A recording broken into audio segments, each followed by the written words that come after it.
Dios les bendiga, Dios les guarde, mis amados hermanos. Estamos aquí contentos, gozosos nuevamente a discutir hoy la vestimenta y la túnica bordada de los sacerdotes. Porque como les dije anteriormente, cada pieza en el tabernáculo, cada vestimenta de los sacerdotes, todos los materiales que se utilizaron para el tabernáculo, todos tenían un significado y un propósito. Y vamos a comenzar con la vestimenta. Dice aquí que las vestiduras en el sacerdocio no eran simplemente atuendos. En otras palabras, estas vestiduras que utilizaban los sacerdotes no era una ropa común y corriente. Estas vestimentas tenían un significado. Tenían sus diferencias según su significado y personas que las usaban, por ejemplo, las del sumo sacerdote Aarón y la de sus hijos. Las vestiduras de Aarón por ser tipo de Cristo. Las vestiduras de Aarón significaban tipo de Cristo. Eran más elaboradas que las de sus hijos. Porque el sumo sacerdote era una persona con mucho más autoridad dentro del orden sacerdotal que los sacerdotes comunes y corrientes. El sumo sacerdote era el único que podía entrar al lugar santísimo. Y dice aquí, esto representa el ministerio sacerdotal que tenemos como hijos de Dios. Nosotros, según estos sacerdotes que ministraban en el tabernáculo que Dios le dio a Moisés para que se hiciera en el desierto de Israel, estos sacerdotes también hoy en día nos toca esa función a nosotros. Todos los que les aceptan a Jesucristo como su Salvador comenzamos a ser sacerdotes de Dios y tenemos que comportarnos como tales, como sacerdotes, vivir en santidad, haciendo lo que le agrada a Dios, vivir una vida de decencia, de pudor, de respeto, de valores, de integridad, de compasión, de amor, de misericordia, de justicia, de perdón. Todos esos valores que debe tener un sacerdote. En Cristo, la vestimenta es para todos sus hijos e hijas. O sea, Dios te bendiga, Cele. Buenas noches.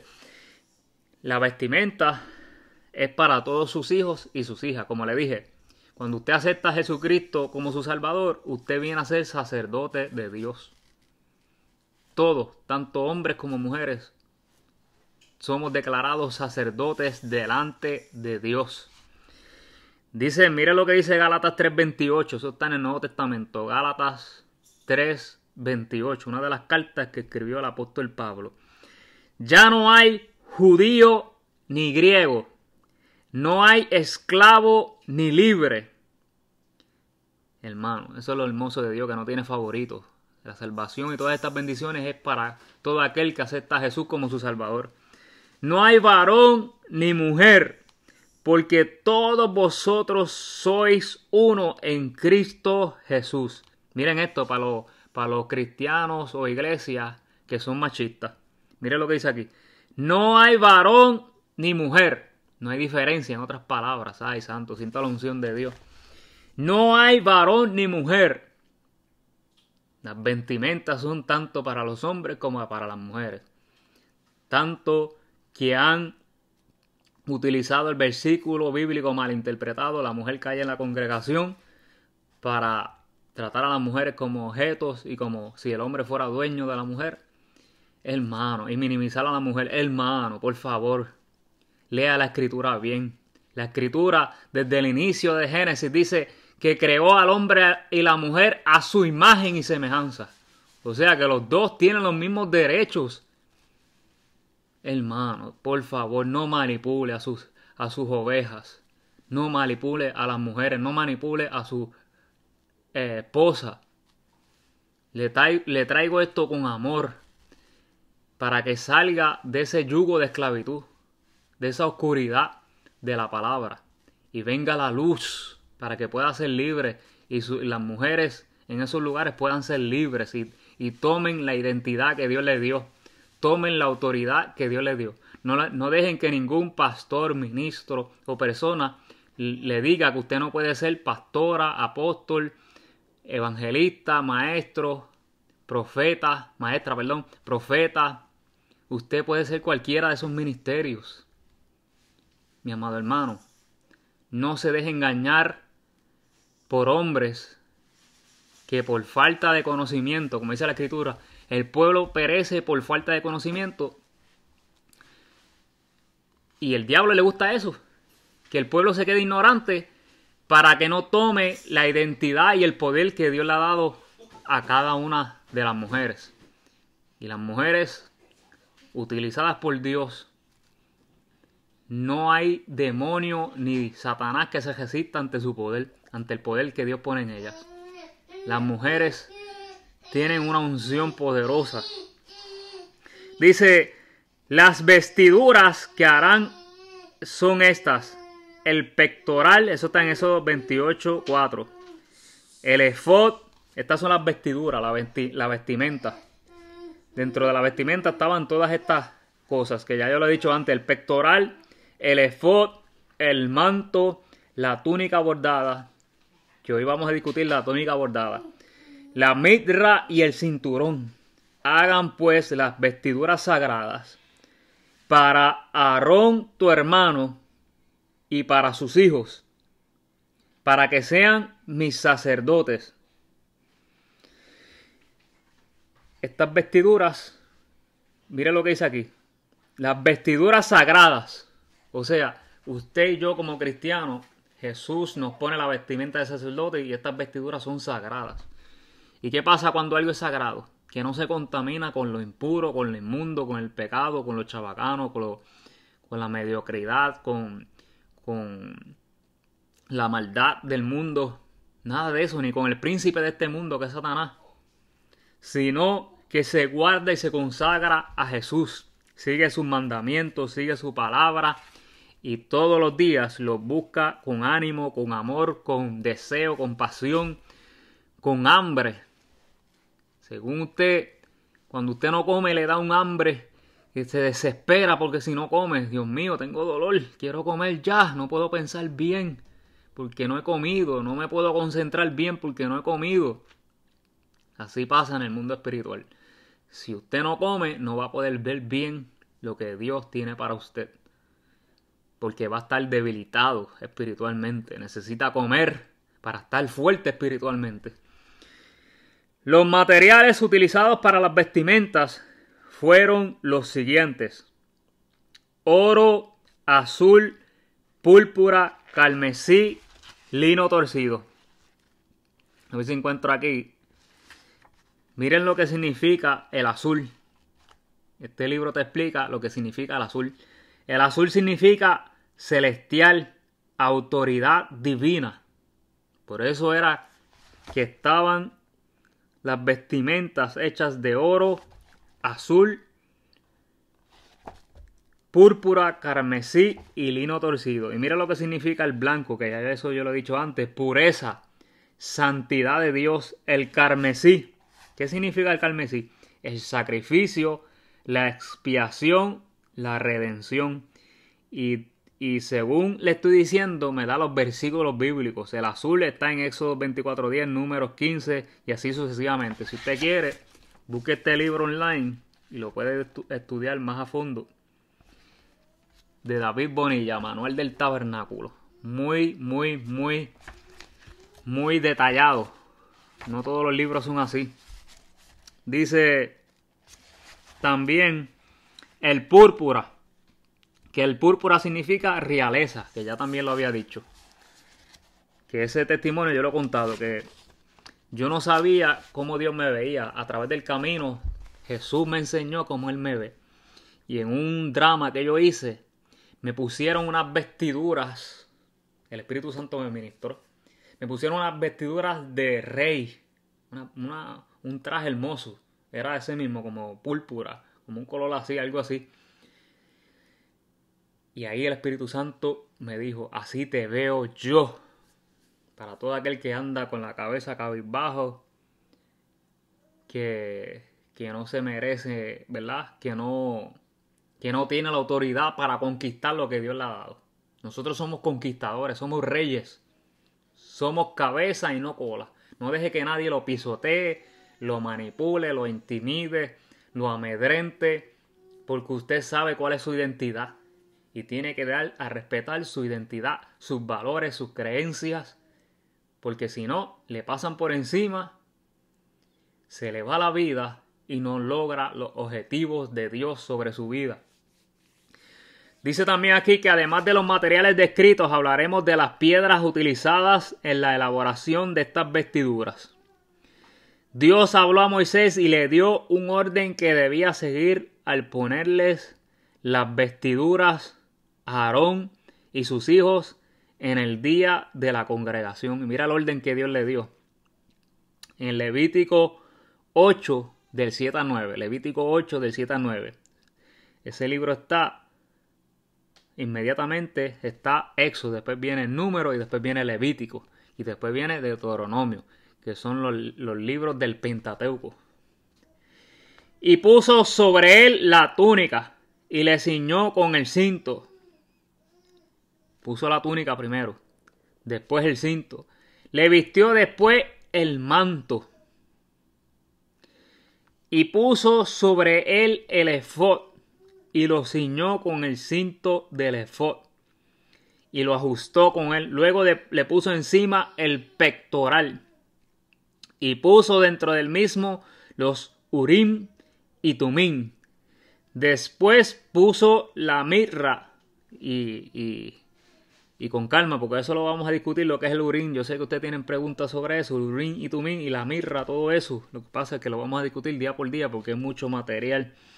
Después puso la mirra sobre su cabeza y sobre la mirra enfrente puso la lámina de oro, la diadema santa como Jehová había mandado a Moisés. Y dice, en el versículo 13 de este mismo capítulo relata el orden que se siguió con los hijos de Aarón. Versículo 13, y aquí te lo da Levítico 8:13. Después Moisés hizo acercarse a los hijos de Aarón y les vistió las túnicas, les ciñó con cintos y les ajustó las tiaras como Jehová lo había mandado. ¿Cómo eran las vestiduras de ellos? Les vistió las túnicas, les ciñó los cintos y les ajustó las tiaras. Ese era el orden. Y ahora vamos a discutir las túnicas bordadas. Las túnicas bordadas. Y la túnica bordada es esto, se lo voy a enseñar. Esto que está aquí. La túnica bordada. Ustedes ven aquí esto. Esto es la túnica bordada. Esto que ven aquí. Y eso es lo que vamos a discutir ahora. Dice, la túnica era un traje interior a modo de camisa que llevaban los antiguos. Eran largas y amplias. Y después, más adelante, los fariseos, los religiosos de aquella época, malinterpretaron la santidad.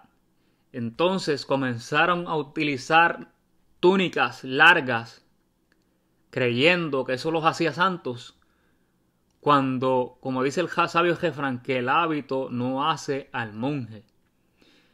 En otras palabras, que se ponían estas largas túnicas y como Jesús los llamó sepulcros blanqueados. Un sepulcro, porque los sepulcros de Israel los pintaban de blanco, y donde estaban los muertos. Dios te bendiga, Virginia. Pues los llamó sepulcros blanqueados porque por fuera se veían bien bonitos, con túnica, pero su corazón estaba lleno de maldad, de adulterio, de fornicación, de homicidio, de mentira, de hipocresía, de delirio de grandeza, de orgullo, de avaricia, de codicia, de injusticia, de espíritu de, ¿cómo le dicen ese espíritu? Espíritu de religiosidad, orgullo espiritual, esa es la palabra. Se creían mejores que los demás, pero por dentro estaban vacíos, no tenían amor por los demás, no tenían misericordia. Y dice, se salieron de lo que verdaderamente Dios había enseñado a propósito de esto. Que no solamente era la túnica que se tenían que poner, tenían que estar limpios en el corazón. La túnica es una de las piezas que se describen en el capítulo 28 del libro de Éxodo, y junto a toda la vestidura sacerdotal tipificaba la justicia de Cristo. En el caso del sacerdote, la túnica estaba hecha con unas especificaciones dadas por el mismo Jehová a Moisés. Miren esto, es que Dios es perfecto, mi amado hermano, te da con lujo de detalle lo que Él quiere hacer contigo. En Éxodo 28:39 dice, y bordarás una túnica de lino. Las túnicas eran blancas, por eso Jesús le dijo sepulcros blanqueados, porque tergiversaron lo que Jesús quiso enseñar, como lo del sábado, que no querían ayudar a un ser humano que estaba en necesidad porque tenían que guardar el sábado. Y Jesús los confrontó y le dijo, ustedes, si un animal le pasa algo, ustedes lo ayudan. Pero sin embargo, si algo le está pasando a un ser humano, no lo quieren ayudar porque tienen que guardar el sábado. Comenzaron a tergiversar lo que Dios había enseñado. Y comenzaron a crear dogmas de hombres, como lo que le acabo de explicar, el dogma de que la mujer cae en la congregación. Malinterpretaron ese versículo, eso sucedió en la antigüedad. Malinterpretaron el versículo de que guardaras el sábado. ¿Y qué sucede? Que con esto se ha maltratado a muchas personas. Por eso uno no se puede quedar callado. Y por eso que enseñaban a esta gente que no ayudaran a la gente en el día sábado, muchas personas padecieron necesidades y sufrieron por causa de este espíritu de religiosidad. Que creían que eso era amar a Dios. Mi amado hermano, amar a Dios significa, hay un versículo bíblico que dice, ¿cómo tú dices que amas a Dios y a tu hermano que está a tu lado no lo amas? Tenemos que amar. Eso es una de las cosas, mandatos de Dios. Y bordarás una túnica de lino y harás una mirra de lino. Harás también un cinto de obra de recamador. Y el lino, como le he dicho, es blanco, resplandeciente, que habla de pureza, de santidad. El cristiano debe ser puro por fuera y puro por dentro, porque no podemos andar por ahí como si fuéramos una persona que, como dijo mi papá una vez en una ocasión, no dejan nada para la imaginación. Y uno tiene que ser precavido, cómo uno se viste, cómo uno, ¿verdad?, hace las cosas. Ahí se la dejo a ustedes.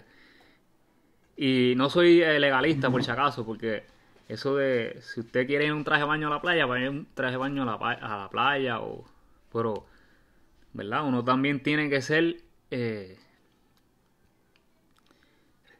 cuidadoso con lo que usa.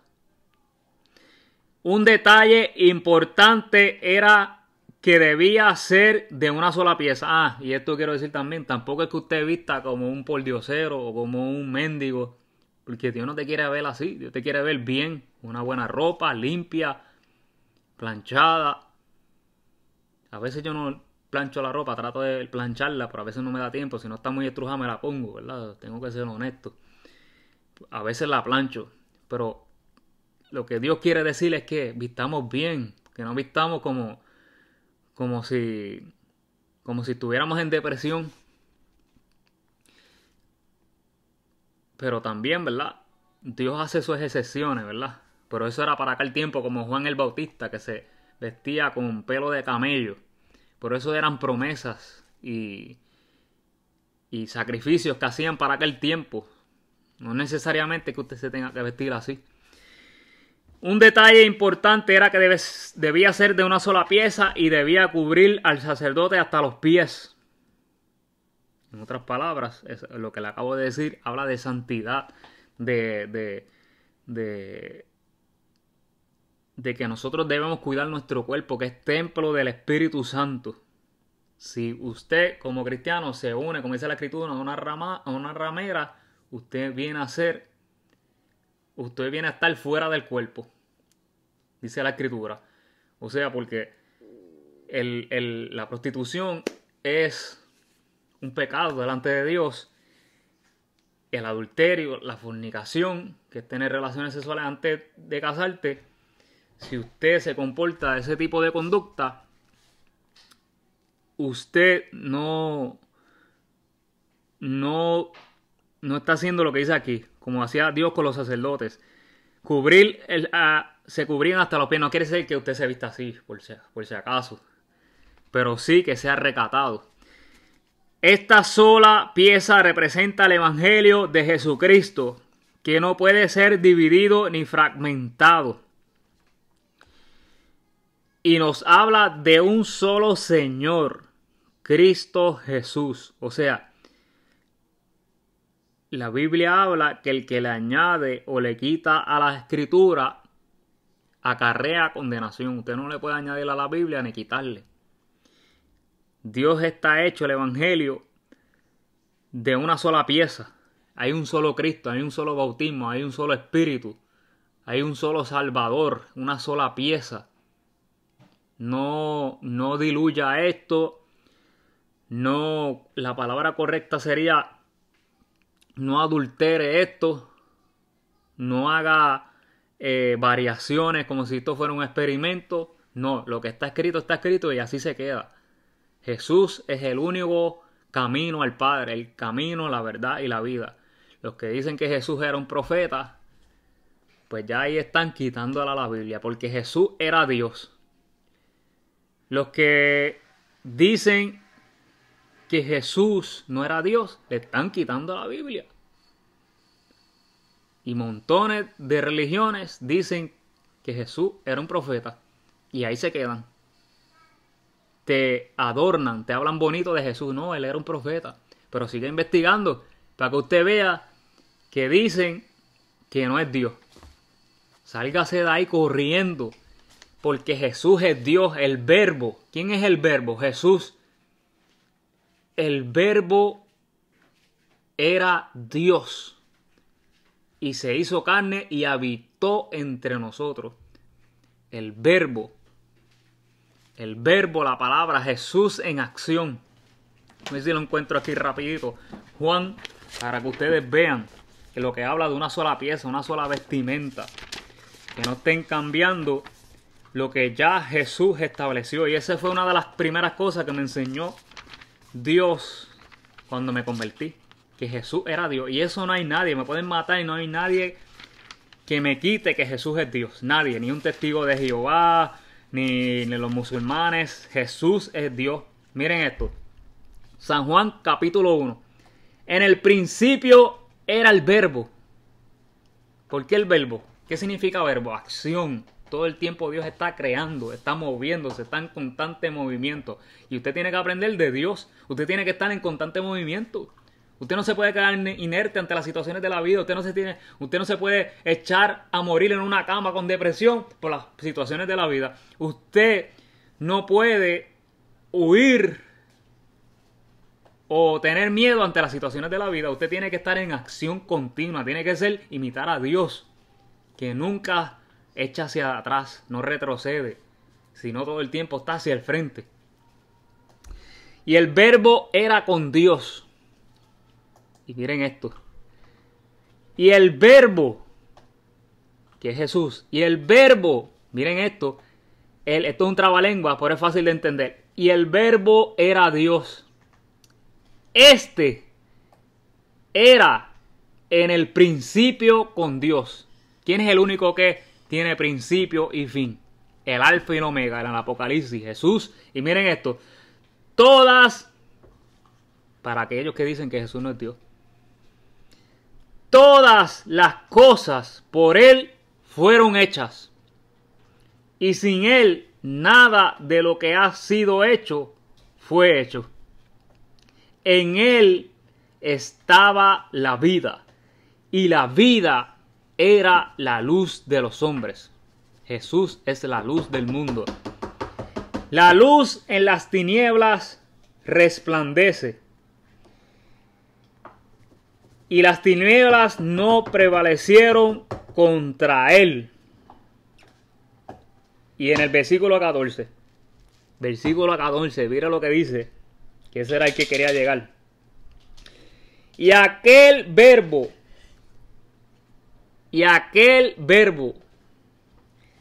fue hecho carne. Y aquel verbo fue hecho carne. Y habitó entre nosotros. Y vimos su gloria, gloria como del unigénito del Padre, lleno de gracia y de verdad. El verbo se hizo carne. Jesús, desde el principio, Génesis hasta Apocalipsis, esto es Jesús. Cuando usted estudia la palabra, todo lo que está estudiando es a Jesús. Jesús, el camino, la verdad y la vida. Juan 14:6. Nadie viene al Padre si no es por mí. Jesús, el pan de vida. Esto. Jesús, la luz del mundo. Esto. Jesús, la vid verdadera. Esto. Y por ahí sigue. Todos los nombres que tiene Jesús. No se deje engañar. Un detalle importante. Ya lo leí eso. Dice... Esta sola pieza representa el Evangelio de Jesucristo, que no puede ser dividido ni fragmentado, y nos habla de un solo Señor, Cristo Jesús. Toda la Biblia, todo el tabernáculo, todo habla de Jesús, el cual nos cubrió con su sangre. La palabra túnica es la misma usada en Génesis 3:21. Qué poderoso esto, miren esto. Y Jehová Dios hizo al hombre y a su mujer túnicas de pieles y los vistió. Hizo túnicas de pieles y los vistió. La justicia de Dios. Cuando Adán y Eva pecaron, ellos mismos se hicieron túnicas, pero Dios no aprobó eso, porque Dios no aprueba justicia propia. Dios no aprueba tus obras si no es bajo su dirección. Tú no entras al cielo porque diezmas, porque ofrendas. Tú no compras a Dios como hacían los católicos con la venta de indulgencias, que para entrar al reino de los cielos tenías que comprar esta venta de indulgencias para poder entrar al cielo. Te bendiga, Dayan. A Dios no hay nadie que lo compre. Eso es un insulto a Dios. El único que pudo satisfacer la santidad de Dios para poder entrar al cielo y comprarnos a precio de sangre fue Jesús. Si usted acepta a Jesús y vive para Él, entra al cielo. Pero no me diga a mí que usted da 20 billones y porque da 20 billones en obras de caridad, pero no acepta a Jesús, va a entrar al cielo. No, eso es un insulto a Jesús. ¿Para qué vino Jesús? ¿Para qué? Para eso no hubiera venido, porque entonces todo el mundo paga dinero y entra al cielo. Eso es un disparate. No se deje engañar por todas estas personas que donan, hablando bonito, y la gente comienza a seguirlo, como si fuera la última Coca-Cola del desierto, porque le donaron 20 billones. Pero no se recuerdan de Jesús, no hablan de Jesús. Usted no los ve que hablen de Jesús en lo que hacen. No, hermano, eso da vergüenza, porque toda la gloria se la echan ellos por estar donando eso. Y no le dan la gloria a quien la gloria se merece, que murió por nosotros y sufrió tanto por amor a nosotros. No, hermano, no se deje engañar por esas bolas de humo que tira Satanás. Para entonces, estas personas que donan esa cantidad de dinero en estas obras, usted los ve andando en oscuridad, haciendo 20.000 barbaridades con su vida. Y entonces, porque dieron 20.000 billones, por darte un ejemplo, la gente se cree que son angelitos, que son buenos. Pero cuando usted observa sus frutos, están llenos de maldad, de perversidad. Miren este hombre, millones de dólares tenía. Y hay una serie en Netflix, ni quiero verla, porque eso de verdad me causa tristeza y dolor en el corazón, y yo esa serie no me gusta verla. De este hombre sumamente millonario, y de cuántos niños abusó. Montones de niños abusó. Terminó suicidándose el tipo, con un montón de millones de dólares. suicidándose. De tanto niño que abusó porque lo encontraron culpable y lo iban a meter a la cárcel. Hermano, no se deje engañar por estos seductores, manipuladores de las redes, manipuladores de la verdad. Te seducen con sus palabras, te seducen, presentan una imagen delante de las redes, pero en su vida personal son un caos, son un desastre, están llenos de maldad, de injusticia, de odio, de todo lo que habla la Biblia. Así que tenga cuidado. El que no le hable a Jesús cuando esté hablando, no le hable que Jesús es Dios y que Jesús es el camino. Hermano, salga corriendo de ese lugar. Todo aquel que cuando esté haciendo algo no le dé la gloria a Jesús, tenga cuidado con eso. Cójalo con pinzas. Y dice aquí, en cuanto a la imposición de la túnica, Moisés reunía a toda la congregación frente a las puertas del tabernáculo de reunión. Y llamaban a Aarón y sus hijos. Los lavaba con agua y le ponía la túnica de lino fino a Aarón,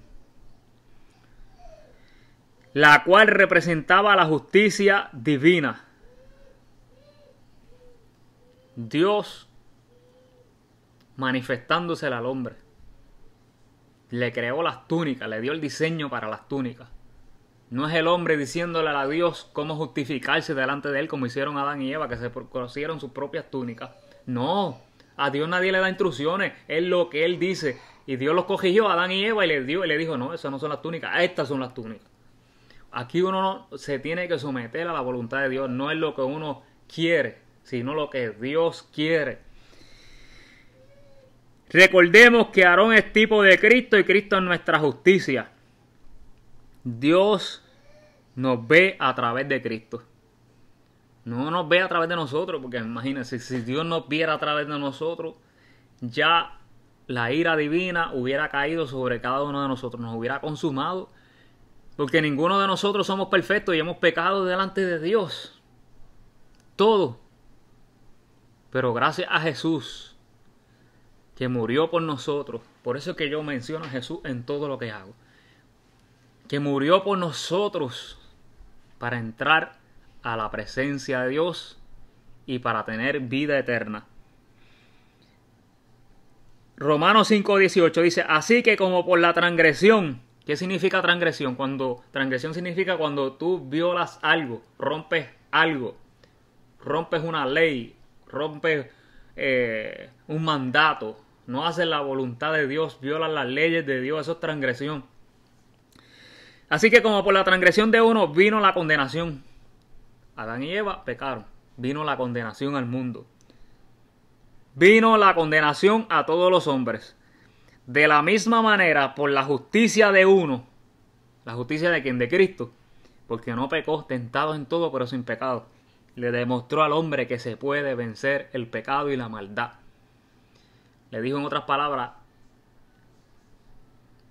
tranquilo, porque todas las excusas que ustedes me están dando no son válidas delante de mí.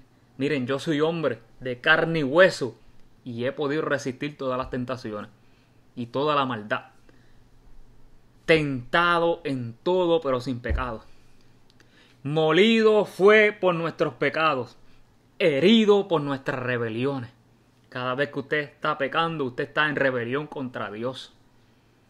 Cada vez que usted quiere hacer lo que le da la gana con su vida, usted está en rebelión contra Dios. La Biblia dice que la rebelión es como el pecado de adivinación.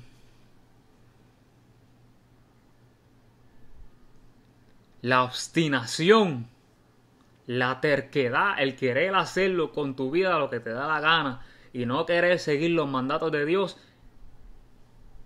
es rebelión. La obstinación, rebelión, obstinación es ser desobediente, no querer seguir la palabra de Dios. Querer seguir haciendo lo que tú quieras hacer con tu vida. Ni no someterte a Dios. Querer seguir siendo un matón, querer seguir vendiendo droga, querer seguir emborrachándote, querer seguir acostándote con cuanta mujer encuentras o con cuanto hombre encuentras, querer seguir maltratando con tus palabras a otros, querer seguir con tu orgullo en tu corazón creyéndote mejor que los demás, y por ahí sucesivamente. Rebelión, molido. Cada vez que usted peca, está crucificando, está moliendo a Jesús, molido por nuestros pecados, está triturando a Jesús. Por eso no peque, mi amado hermano. Yo en mi caminar cristiano, toda una vida viviendo, bueno, no toda una vida, no estoy tan exagerado, porque cuando uno es niño, uno no tiene maldad, pero cuando uno va creciendo, comienza a ver, se le caen las escamas de los ojos y comienza a ver la maldad. Y comienza, si no tiene un padre o una madre fuerte, rígido, un buen supervisor, con reglas, enseñándole la palabra de Dios de día y de noche. No quiere decir que sea un gile o algo así, por si acaso. Porque la palabra de Dios es buena, es medicina para nuestros huesos. Pero no cumpliendo tu responsabilidad como sacerdote del hogar, pues esto te lleva a unas consecuencias que más adelante te van a hacer sufrir sin necesidad. A tus hijos. Y así que piénselo 2 veces. Yo me convertí y tenía ciertos hábitos que Dios estaba trabajando con mi corazón. Malos hábitos. Imagínense. Como desde mi adolescencia en adelante, viviendo un mundo lleno de maldad, un barrio que estaba lleno de maldad. Dios te bendiga, Neida. Un barrio lleno, hermano, allí en el barrio donde yo vivía, había de todo. Había hasta sicarios allí. De esa gente que mata y no tiene cargo de conciencia. No le importa si mató a alguien. Dice, ay, a mí me gusta verlos muertos. Me gusta verlo como brincan. Así literalmente le estoy hablando. Frente mío disparando en mi cara. A cada rato yo me acostaba a dormir y lo que escuchaba eran tiros porque vivía al lado de un caserío, de un residencial.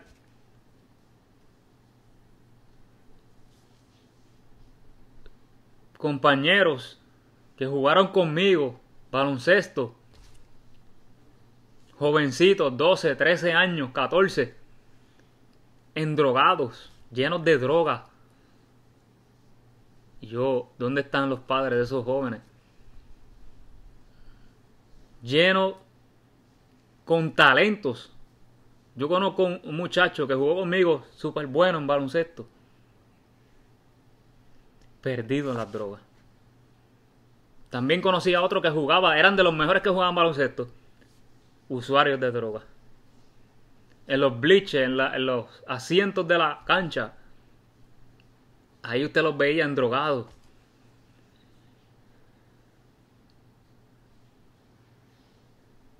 Hermano, no vivimos en el cielo, vivimos en un lugar donde existe la maldad. Y la única manera de salir de esa condenación, de salir de ese sufrimiento, de salir de esas ataduras, de salir de toda esa maldad, de toda esa perdición que destruye al ser humano, que tristemente mató a mi primo, el vicio de las drogas. La única manera de salir de esa condenación es corriendo a los pies de Jesús. Corriendo a los pies de Jesús. Hermano, yo no sé, Dios me libró y gracias a mis padres, porque allí peleaban a cada jato en mi barrio. Había guerra entre un punto de droga con otro punto de droga. Hermano, eso era una cosa horrible. Y la única manera que podemos salir, muchos de ellos sobrevivieron, hoy están vivos, gracias a Dios, pero otros fueron a la cárcel. Tristemente, no pudieron librarse de la cárcel. Porque pues el pecado te lleva unas consecuencias que destruye tu vida. Destruye tu récord. Por eso yo predico a Jesús, para que los jóvenes, si están en alguna situación como esta, salgan de ahí huyendo antes de que sea tarde, antes de que los maten, antes de que Satanás arrebate su alma. Porque una de las cosas que yo aprendí en el mundo es que el Satanás te sube de nivel. Puedes vender droga, hacer mucho dinero con la droga. Pero,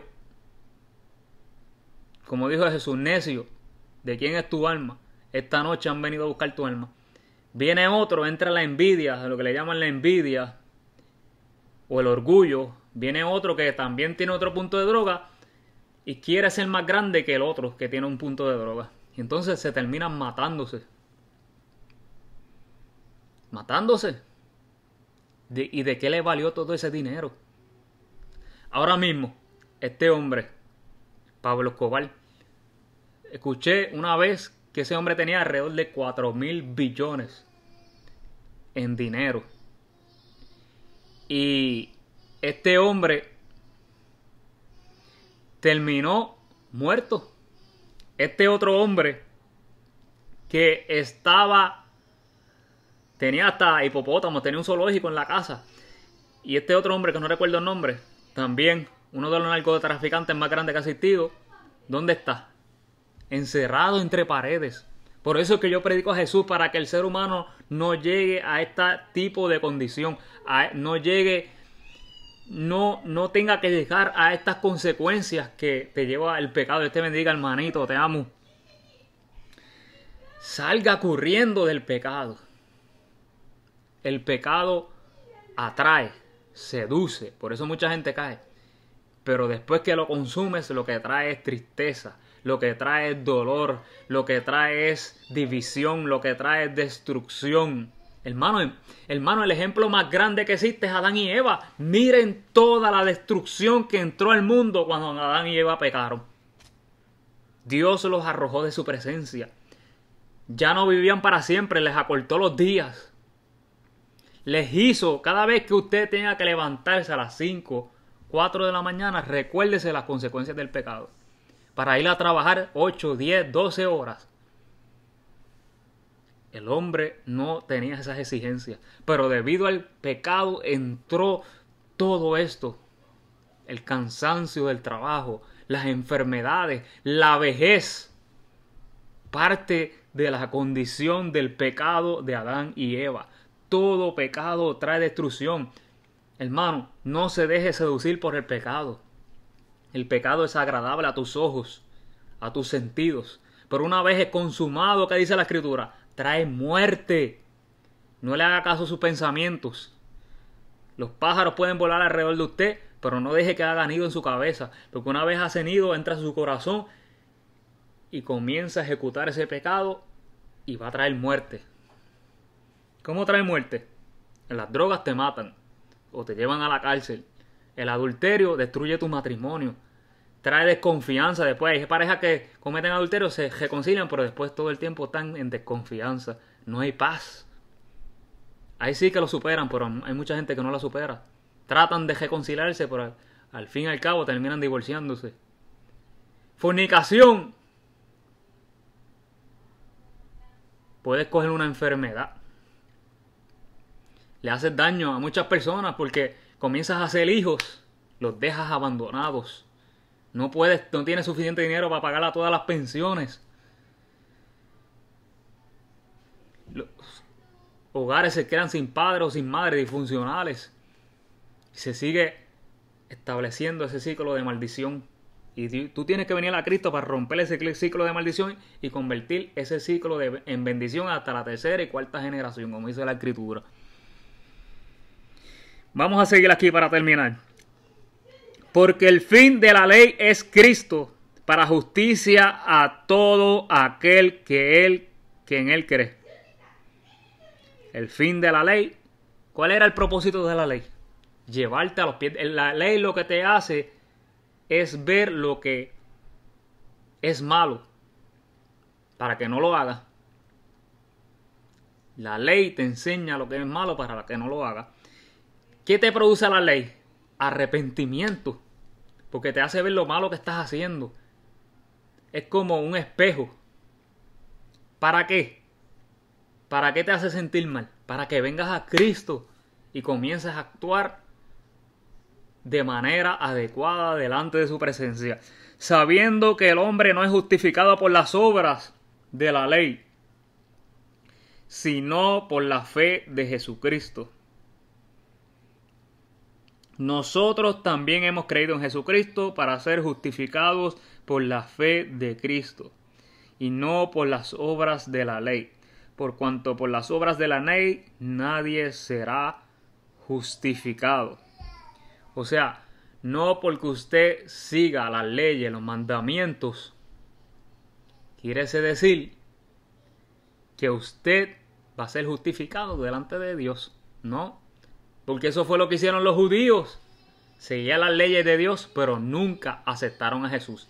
¿Quiénes fueron los que crucificaron a Jesús? Los judíos. No creyeron en Jesús. Lo entregaron. El sumo sacerdote Caifás. Los religiosos lo entregaron en el Sanedrín de aquella época.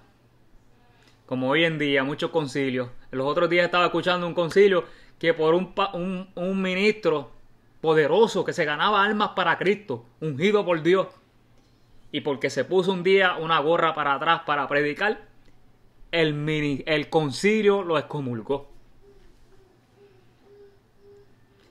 ¿Acaso eso no fue lo que hicieron con Jesucristo? El Sanedrín lo excomulgó. Todavía sigue pasando hoy en día. Lo mismo, pero con diferentes nombres y diferentes personas. Dogmas de hombres. Un hombre ungido que se gana almas para Cristo y por una sencilla cosa lo expulsan. Pero gloria a Dios que existen diferentes iglesias en el mundo a nivel universal. Vino otra iglesia y lo cogió y lo abrazó y le dijo: perdóname por lo que te hizo esa iglesia. Perdóname, hijo mío. Yo no soy Jesús. Ese no es Jesús. Ese no es Jesús. Jesús soy yo ahora mismo que te estoy abrazando. Y todo el daño, la vergüenza que le hicieron pasar a ese hombre por una simple gorra, hermano. Hasta donde llega la religiosidad. Hasta donde llegan los dogmas de hombre. Un hombre bueno, humilde, lleno del amor de Dios, por una gorra. Alabado sea el Señor. Hay muchos fariseos hoy en día, muchos religiosos dentro de las iglesias. No, mi amado hermano. Nosotros no somos dueños de la iglesia, es el Espíritu Santo. Como le dijo Jesús a la mujer samaritana: si yo no te condeno, ¿dónde están los que te condenan? Si yo no te condeno, ¿quién te va a condenar? Yo que soy Dios. Le vamos a tener que dar cuentas a Dios por todas las cosas malas como estas que hicimos en nombre de Dios. Por eso la Biblia dice: no tome su santo nombre en vano. Como le dijo a Jesús: sepulcro blanqueado. ¿Dónde está el amor de Dios? La iglesia no está para juzgar, la iglesia está para levantar, para bendecir, para ayudar. Como si tú fueras el más perfecto, no cometieras nunca pecado. No, mi amado hermano. No porque tú seas adúltero y yo sea mentiroso, yo soy mejor que tú, porque yo no adultero, pero sí miento. No, mi amado hermano, el que no tiene dinga, tiene mandinga. Orgullo, orgullo. Ayuda a ese hermano que está cometiendo adulterio. Mira, hermanito, amado hermano, vente, vamos para la iglesia. Deje de estar juzgándolo. Lléveselo para la iglesia. Ayúdelo. Y deje que la palabra lo transforme. No sea usted, no meta la mano usted. Eso es cuestión del Espíritu Santo, no de uno. Porque con la misma vara que mides serán medidos. Así que vamos a leer estos últimos versículos y terminamos. Por eso es que dice que no por la ley somos justificados, no por lo que hacemos. No, Señor, que yo ayuno 5 veces al mes, que yo ofrendo. pero tienes una lengua que te llega allá a San Germán, allá a casi al cielo.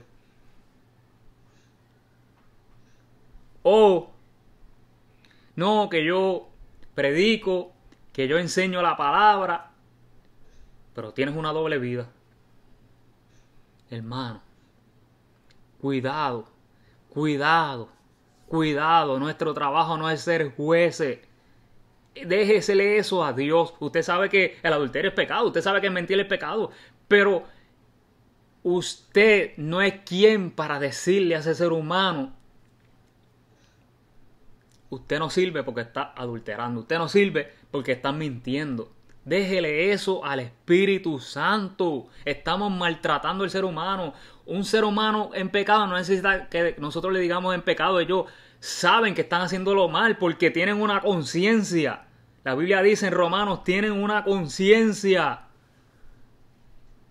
Es el Espíritu Santo. A nosotros lo que nos toca es amar. Amar y cubrir la desnudez de las personas. La desnudez significa el pecado. Cuando los hijos de Abraham lo vieron desnudo y uno de ellos se burló, Dios lo tuvo como oprobio, como repudio, porque se estaba burlando de la desnudez de su padre. Y eso pasa hoy en día, nos burlamos de la desnudez de otro como si nosotros fuéramos mejores que los demás. No somos mejores. Por eso tenemos que mantener la unidad y tratar de ayudarnos los unos a los otros y cubrir nuestra desnudez, orar por nuestras debilidades los unos por los otros, para que Dios nos fortalezca y nos ayude a vencer esas debilidades. No es para decirle, no, salte de la iglesia, no, porque tú estás pecando, no, porque tú estás haciendo aquello. La iglesia es para que Dios obre en tu corazón, no es para sacar la gente, porque ¿dónde van a ir esta gente si no van a la iglesia? ¿Van a ir allá a la discoteca a fomentar la promiscuidad, o van a ir acá al motel, o van a ir allá a meterse drogas si la iglesia los está sacando? No, mi amado hermano, no, eso no es así. Nos hemos llenado de orgullo espiritual. Estamos hechos unos fariseos y unos saduceos. Esta palabra es para meditar. He aquí vienen días, dice Jehová, en que levantaré a David renuevo justo y reinará como rey, el cual será dichoso y hará juicio y justicia en la tierra. En sus días será salvo Judá e Israel habitará confiadamente. Habitará confiado. Y este será su nombre, en el cual llamarán Jehová justicia nuestra. Jeremías 23, 5 y 6. Y dice aquí, la túnica para el sumo sacerdote era la base que sujetaría a las otras partes. Es importante notar que estas túnicas bordadas delicadamente por personas a quienes Dios ha llenado con espíritu de sabiduría. Para ver el tejido tenían que acercarse bien al sumo sacerdote. De la misma forma, tenemos que acercarnos a Cristo para contemplar su belleza y hermosura. Y termino con esto. En Apóstol Pablo nos muestra en Filipenses 2, 5 al 11, que Jesús, estando en la condición de hombre, se humilló a sí mismo y aún fue cubierto de pecado. Pero Dios le exaltó hasta lo sumo y le dio su vestimenta de sumo sacerdote, tal como está tipificado en Aarón, teniendo todo el derecho de ser nuestra justicia. Y esto tiene una enseñanza. Jesús se hizo por nosotros pecados. Hermano, no importa, molido por nuestros pecados, no importa, no dé excusas de buscar a Dios. No importa si cometieron injusticia con usted. No importa si le quitaron el trabajo por injusticia. No importa si su esposo cometió adulterio o su esposa cometió adulterio. No importa si nunca tuvo hijos. No importa si tiene una enfermedad terminal. No importa si sus hijos están perdidos. No importa si su familia está destruida. No importa lo que vean sus circunstancias, no importa la tormenta que esté viviendo en su vida, no importa lo que esté atravesando, pero usted tiene que pararse firme en la brecha y decir: yo y mi casa serviremos a Jehová. Yo y mi casa serviremos a Jehová con autoridad, con unción. Arrebate lo que es suyo. Arrebatar no quiere decir: ay, por favor, dámelo. Arrebate es así, arrancárselo de la mano. Tiene que hablar con autoridad, tiene que hablar con unción, tiene que reclamar las promesas de Dios y creerlas, y se van a cumplir en su vida, no importa lo que esté viendo, y no utilice las circunstancias de la vida para apartarse de Dios. Eso no es justificable, eso no es aceptable delante de Dios. Esos son personas cobardes que no se atreven a hacerle frente a los problemas de la vida, a las tentaciones, a las pruebas. Eso Dios le llama en el Apocalipsis, el último capítulo: los cobardes no entrarán al reino de los cielos. No podemos ser miedosos. La vida y el reino de los cielos es para valientes, y tiene que vestirse de la túnica